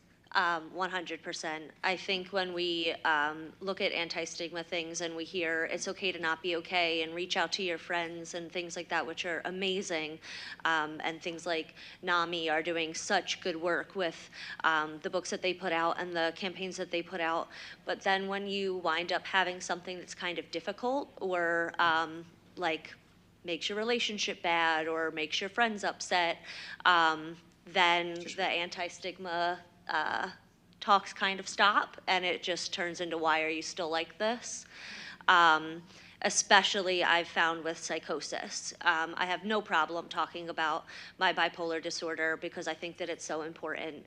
But I do still have trouble talking about my psychosis, especially in professional settings, because there is still so much stigma and people thinking that, you can't be in the position that I'm in or have a master's degree when I was actively psychotic during my undergrad career, or that I was actively suicidal during my master's program, that I had a very severe eating disorder off and on for a very long period of time. But the hardest thing for me is the mania and the psychosis, because those are so misunderstood. Thank you for that. Could I just please, yeah, please. Yeah, so, I think it's really impressive, the work that you've done in advocacy and in combating stigma. But, it's important to remember that stigma also includes stigma in all kinds of other people. And one of the strongest sources of stigma is actually stigma in health professionals. We're human beings, and we grow up with whatever influences we have, and we may well have automatic negative reactions towards certain things. And so one of the most pervasive forms of stigma that is certainly, historically anyway, in medical school is, the disappointment or reactions of other students when you say, oh, well, I'm interested in psychiatry. The idea that you would become a psychiatrist historically was also extremely stigmatized. And that too has to be addressed. And fortunately, it is being addressed. But, and of course, we've seen lots of Hollywood productions with now all kinds of health professionals as having bipolar disorder and still managing and so on. So I think the battle against stigma is not just, the public. The public should be more accepting. And it's not just the person, like, oh, okay, well, I'm embarrassed to have bipolar disorder or whatever, and therefore I have to own the illness. But it's actually the people that you wouldn't expect or you don't think should have stigma, i.e. health professionals. It's a job, and like all things, we have to learn and remember. Like, it's easy to slip back and sort of say, oh yeah, that's a health condition, and it's understandable if someone behaves in a particular way. But you can also slide back into blaming the person for their illness and rejecting them. And so fighting stigma is an ongoing battle, not just for you, but I think for all of us. Yeah, good, great point. That's a great point. Thank you, Senator. So, Kelly, in your in practice, and so managing or the prevalence of drug and alcohol. Greg talked about drug and alcohol, alcohol use in the context of, you say at your when going out and having a couple of beers and things like that. In your book, you talked about alcohol being somewhat problematic from time to time, and that. So, Callie, I'm going to just address the prevalence of alcohol in bipolar and just sort of that domain and how we should be thinking about it and addressing it. Oh gosh, I think, when you talked about it, sir, about like having a couple drinks and then feeling high and then just being understanding like that the energy, and your wife recognizes those points in how you're navigating that, you know, the highs and lows of it. I think when I think about my military service, alcohol is a part of the culture in the military too, and so being aware of how military members are using that or to maybe cover or work with or against their mental health issues that they're dealing with. So I think it's just being more mindful of, like, it's not just going out having a couple social drinks, but being really present with the individuals around you and thinking about where is this in the context of their life, and how are we navigating you know, those sources of support, and understanding what is the use of it. Is it social? Is it more than that? So Amy, I think you've got a pretty good overview of the VA kind of patterns in the health services domain. Could you speak to the prevalence of these kinds of issues and their relationship with bipolar disorder in the VA population? Sure. I mean, it's definitely highly prevalent in the VA population, and I think in the general population. And if you think about it, there's been a huge focus on the need to address substance use disorders of all kinds, alcohol use disorder, opioid, or what's going on now with a lot of the homelessness populations with fentanyl and some of the other dangerous drugs as well. And then in addition, just to also what you talked earlier about psychedelics and the dangers of those medication or drugs as well. And I think people just have to kind of really take a sort of a perspective that, just like with mental illness, you don't want to stigmatize people with substance use disorders, because a lot of the origins, it's very complicated. It's also something where it's not just, you know, and I think 50 years ago, a couple of generations ago, it used to be seen as a moral failure. But, you know, as someone who's had family members, you know, suffer from alcoholism, I've seen it firsthand that it really is. People do try to get better, and they really do need assistance and help, much like in the same types of psychotherapies or even medications that are out there that are effective to treat the illnesses. So it really has to be treated like an illness, just like other mental disorders, and co-occurring conditions as well is a very important area that the VA is studying and trying to do something about. Do you think that alcohol use and bipolar disorder together are seen more frequently in the VA comparatively to other places? I think in general, probably because of the select population that we have, we tend to, you know, I always think of the Veterans Health Administration as the most adversely selective health maintenance organization. We tend to take individuals who are lower income, who have chronic conditions, usually almost always service-connected to conditions, meaning that they received a diagnosis or a condition based on their military service. And so you're going to have this adversely selected population to begin with. Add on to that the higher rates of poverty, homelessness. One of the things we're also thinking about in VA, in addition to just thinking about the psychotherapies and treatments for alcohol use disorder among veterans, and also with co-occurring bipolar disorder, is, well, wait a minute, what about their social determinants of health? And so the VA is so Veterans Health Administration is one of three branches. We have, in addition to the Veterans Health Administration, the Veterans Benefits Administration. And for the longest time, we never thought of doing research on the benefits themselves. But imagine if you construct benefits such as better home loan programs for veterans, better educational programs for veterans that get the veterans out of, let's say, dangerous environments, or I would say maybe more environments that put them at risk of substance use, maybe in some situations where they can move and maybe start a home life or a family life in another city or another place, and have the VA help get them secure a loan, get them a new job, get them back into education. So imagine thinking about benefits constructed to be able to support veterans as they move from essentially recovery to resilience and have essentially a new life and a new chance at life. Right, great. It's an exemplary system that hopefully can be emulated elsewhere, you know, to look at social determinants of health. So, Kristen, sort of thinking about research and participating in the Prechter Bipolar Research Program, could you share with us a little bit about your experiences with that? Have you found it beneficial? What have you found difficult about it? And what is your general kind of experience with it? First off, I love it. I'm really excited to be part of the study. And I was talking with some of the lovely researchers before this panel, and I found myself looking for this study because I originally wanted to go for my Ph.D. and to be involved in research. I did research in undergrad. I absolutely love it. A huge nerd.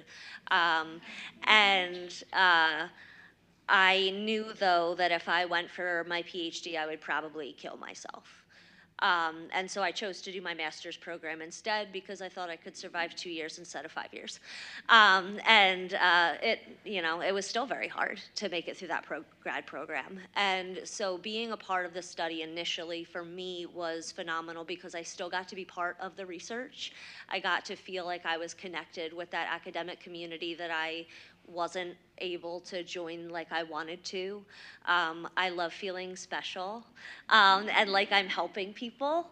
And so if by filling out surveys every month or so, I can be helping people, that makes me so happy because I know the bipolar hell that I've been through, and if there's anything that I can do to share where I am now, where I've been, how I got here, how I'm still here, to help others, that's extraordinarily important to me.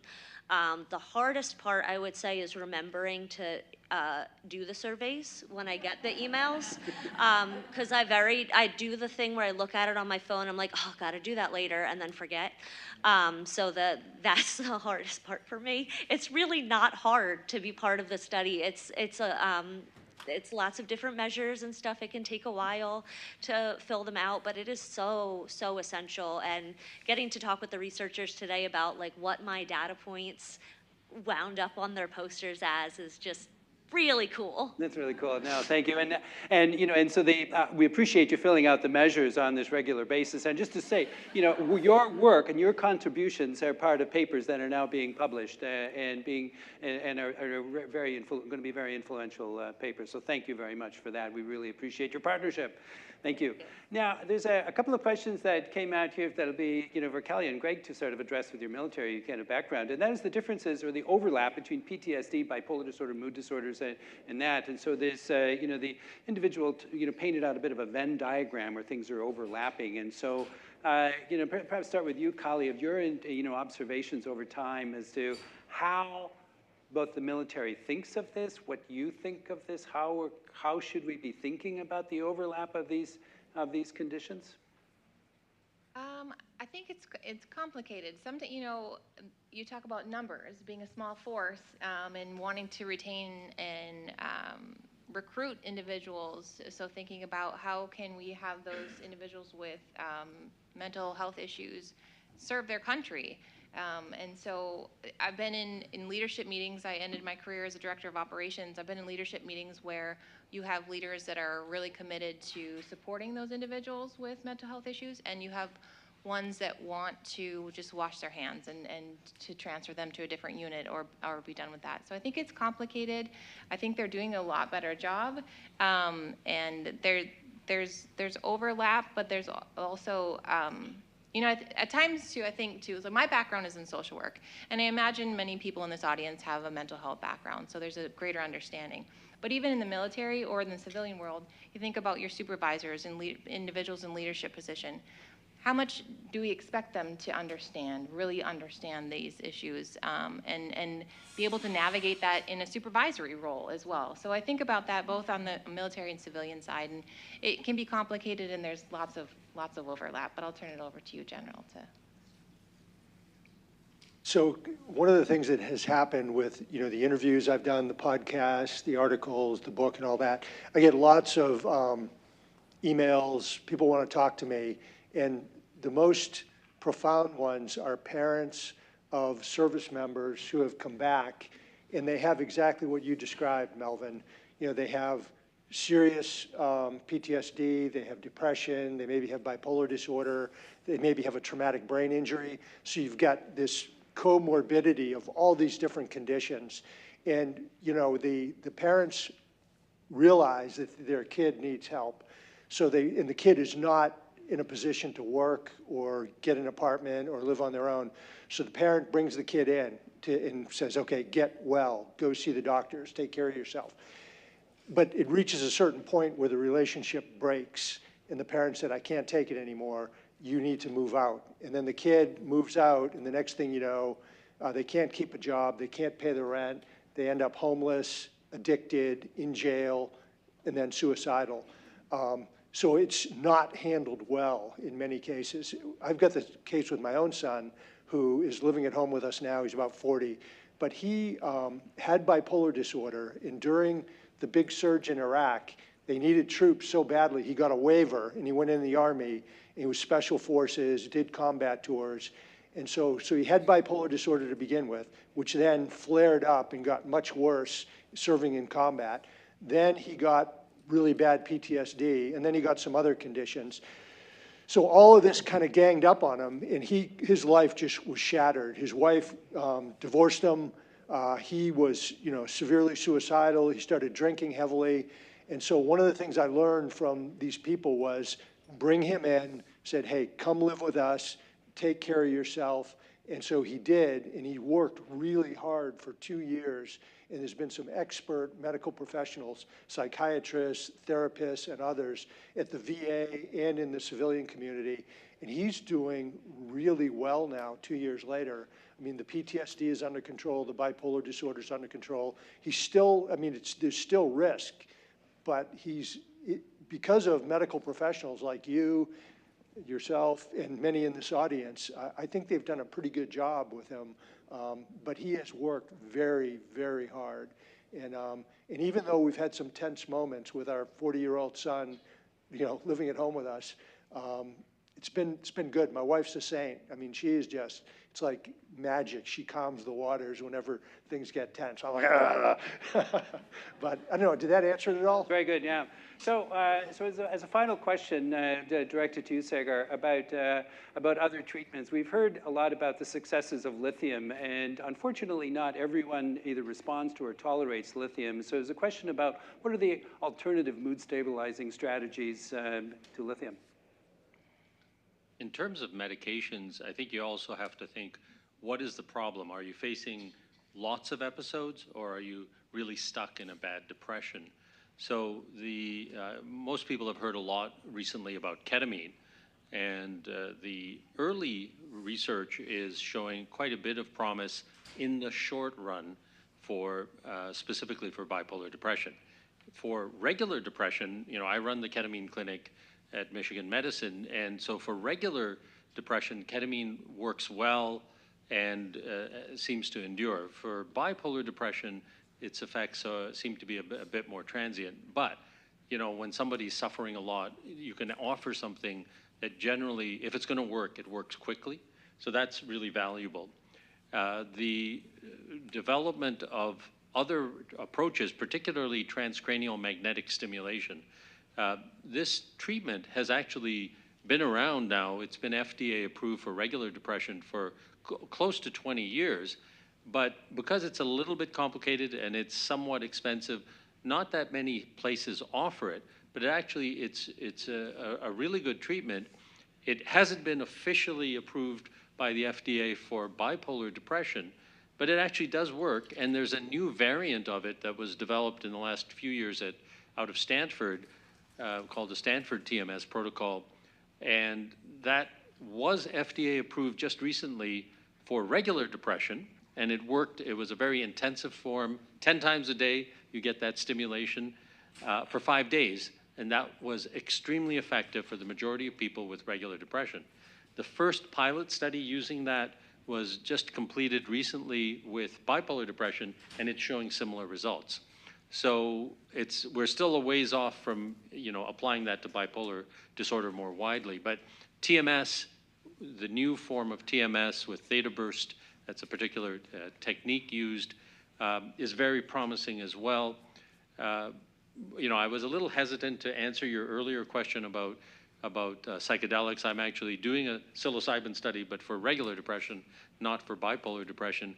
The data on regular depression are encouraging, but I think it's going to play out like most other things. It's really good for maybe 25% of people, and it helps some other people, and there are a lot of people it won't help. For bipolar depression, I'm not so sure about the psilocybin. What we understand about the brain targets of psilocybin in regular depression, it's actually very similar to what we've already known from neuroscience in terms of a particular subtype of serotonin receptor is a critical target and so on. I think the etiology of bipolar disorder is very different, and therefore I'm not as optimistic that psilocybin will be helpful. When we think of traditional mood stabilizers, actually there's some big news. One of the main organizations that puts out guidelines for bipolar disorder, known as CANMAT, we're working on our latest version, and our classic second alternative mood stabilizer, valproic acid, Depakote, Depakine, whatever, it's actually going to be severely downgraded. And it's going to be severely downgraded primarily because it has a lot more side effects in women, particularly women of childbearing age, than we historically had thought. So before, we used to think lithium, valproate, either one. Now we're going to be saying valproate is going to be a third-line treatment, not a second-line treatment. It's going to be downgraded to third line. So now there's going to be a bit of a gap. Some of the other agents that you hear about are useful in only niches. So Lamictal or lamotrigine is very popular, and that's helpful for the depression side, but it doesn't prevent mania, and most people don't realize that. And so they think it's like, oh, just, I can substitute it for lithium. The other treatments, the other mood stabilizers that are there, they actually have limited evidence. I'm talking about traditional mood stabilizers. And by the traditional ones, there's carbamazepine or Tegretol, or trileptal oxcarbazepine. So those are two other ones. They're useful. What is a bit more exciting are the category of medicines known as atypical antipsychotics. You see the commercials these days for medicines like Vraylar. These medicines seem to be pretty good, and they're expensive. They probably have more side effects, and they certainly aren't, in my view, as good as lithium fundamentally. But at least there are some emerging new options. Yeah. Well, with that, I want to thank the panel for their participation. I also want to just make sure people are aware that there will be a book signing in the foyer here, the atrium here, so people are invited to potentially purchase the book with, and Gregg is going to be able to sign them. I also want to thank the individuals and the parties that had special presentations out in our foyer here, NAMI and many others. And I also want to, we have a reception out there as well. People are invited for that. And also just to thank literally the hundreds of participants in our research programs and who have participated in every study. There are a number of individuals that are really gung-ho to participate, and we really love working with them. It's just an honor and a privilege, for us to do that. And there was one question that came out and said, well, what can we as an audience do? Well, you were here with, deputized as ambassadors for the Prechter Bipolar Research Program. To spread the word about bipolar, be aware of it, and whenever you hear of someone that potentially has an issue or a problem that could be bipolar, make a suggestion of talking with their therapist or their doctor or their family, or somehow get the word out. Think about it. There are options and things that can be done. So thank you all. We really appreciated everything, and so and thank you all for coming. And finally, I want to thank our team behind that, Rachel Bresnan and Kat Bergman and team here did a spectacular job of organizing this. This would not have happened without your brilliant organizational skills. Thank you so much. Love your comments. I'd love to talk to you more about the medications. Did I give you a card? You did, yeah. Okay. Thank you, sir. It's a card. Yeah, you're welcome. Great comments. Thank you. So interesting. Yeah. At the top, Joe's on the stage. All right, on the stage. But Joe's on the stage. Come a little closer here. It says, so we're going to take a picture here first, John. John. You could take a picture. I want to meet you. Yeah. Okay. Okay. Okay. Great. Yeah. All right, yeah. So we got to, yeah, so we'll shepherd everyone here together at the panel.